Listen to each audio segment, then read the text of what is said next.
a sequel to David Fincher's The Social Network is officially in development. It will be titled The Social Reckoning, and it will be directed by Aaron Sorkin, featuring Jeremy Strong as Mark Zuckerberg and a whole other bunch of great actors, Mikey Madison and Jeremy Allen White. And I'm there. I'm interested, but it's a curious one because on the surface, there's so much to explore with Facebook, like with Meta and what's happened to Mark Zuckerberg. Yeah. But I am just wondering, why not cast Jesse Eisenberg? I know, right? I know. It's straight, and because it's not even set that long after. I mean, mind you, it is a bloody long time since he created Facebook, but it's... Could he not get Jesse Eisenberg? I don't know. It's really weird, because I'm sure he would have come back. Yeah. I mean, look, all I can say to you is being more familiar with Jeremy Strong, because I've seen Succession. Yeah. Jeremy Strong is a fantastic actor, and I'm sure he'll give it everything that he's got. Yeah, and love Mikey Madison. We all love Mikey Madison. Shout out Nora. I mean, I'm not going to keep it a secret. We've both got major crushes on her, but she's also a fantastic actress. And Jeremy Allen White, I still need to watch The Bear. I know you didn't like that, but I think he's a fantastic actor. Not that I didn't like it, I just couldn't get into it. Yeah, fair enough. But yeah, you can tell he's a great actor. Yeah, and of course, you've got Aaron Sorkin coming back. Just to say, The Social Network is one of my favourite films. Yeah. I adore that film so much. One of the greatest screenplays ever written. Talk to me a little bit why it's such a favourite for you.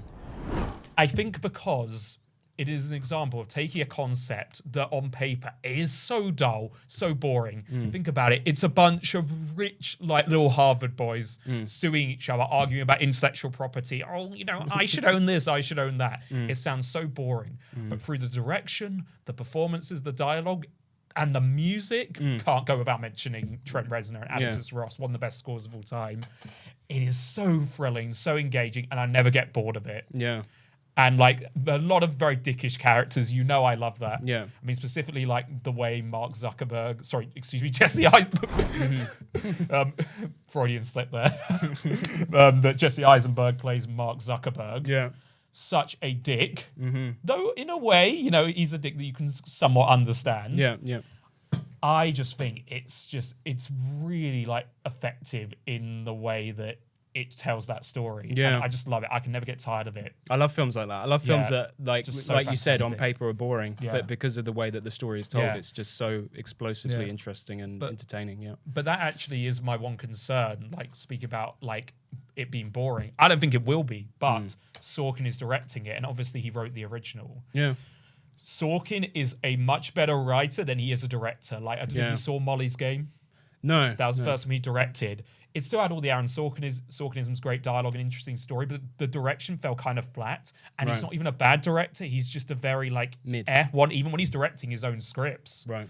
So I think without David Fincher, it might not be as dynamic. I mean, I could be proven wrong, but Fincher was the source, really. I mean, Fincher's probably one of your favorite directors, right? Oh, of course, 100%. I mean, he's the source that made that film work. I mean, of course, you had this amazing screenplay, but the fact that David Fincher took what could be just your bog standard drama and directed it like a thriller. I mean, the color palette of that film and the editing, it's just fantastic. Yeah.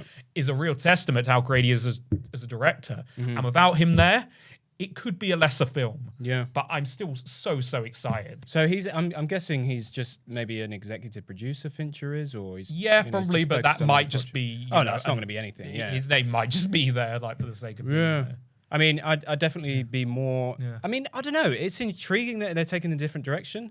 Like, obviously, if it was Fincher directing it and we still... I'd be hyped, and we had Eisenberg back, you know.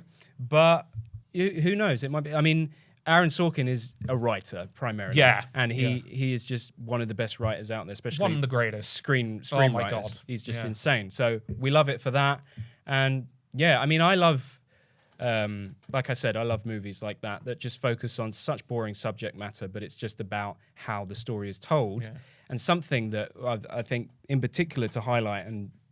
Probably why Social Network is so memorable is just the way that fucking Fincher directs. It's so particular. He's such a perfectionist. He's so focused on the camera matching the movement of the humans. And if you ever watch the behind the scenes, like I don't know if you remember the moment where Eduardo, Andrew Garfield, smashes that laptop. They went through like about 100 laptops. Yeah. So I feel bad Yeah. for whoever made those laptops. I know. 'Cause hundreds of them had to die to give you that cinematic moment. But he's so focused on exactly whatever little subtle character movement, the camera will track exactly what that character is doing, and he'd just be doing so many retakes, and he's so obsessive and so focused on such small little details that are so immersive and so easy to overlook, but that's such a staple. He puts of what you makes him like who he in is. that world. Yeah, absolutely. Like 100%. But another interesting thing that that this film might have to like tackle is, will it still be relevant? Because the thing with the original film, even though it came out like over 10 years ago now on Facebook, God, it just seems like for the younger generation, it's like it's an old people's thing. I know. Who we cares? still remember Facebook, but I think kind of similar to like Eddington in a way, like the idea of the way we can be disconnected online, or like just through just the way we interact with each other, and power struggles. I think that film has aged remarkably well. Like it still holds up. Still Doesn't very feel relevant. dated. Still relevant. 100%. I feel like because this film will be dealing with a lot more topical issues. Like I'm sure it will deal with AI and the whole metaverse. Yeah. Like even by next year or in the years after the film comes out, will that still be relevant? Yeah. Will we still look at it and think, okay, I can apply this to whatever the current, political, social situation is, like in 10 years' time, and let's say 2036. Yeah. Will that still be the case? I don't know. Whereas that original film, it's more prevalent than ever in so many ways. Yeah. There are just some. There are some stories that are timeless in the sense that you can take out the foundation. You can take the foundations of it, and it can be retold in so many different ways. It's not necessarily about the social network. It's more about the character dynamics and the power struggles between them that can be applied in so many different universal ways. 100%. So I guess we'll see if this does that.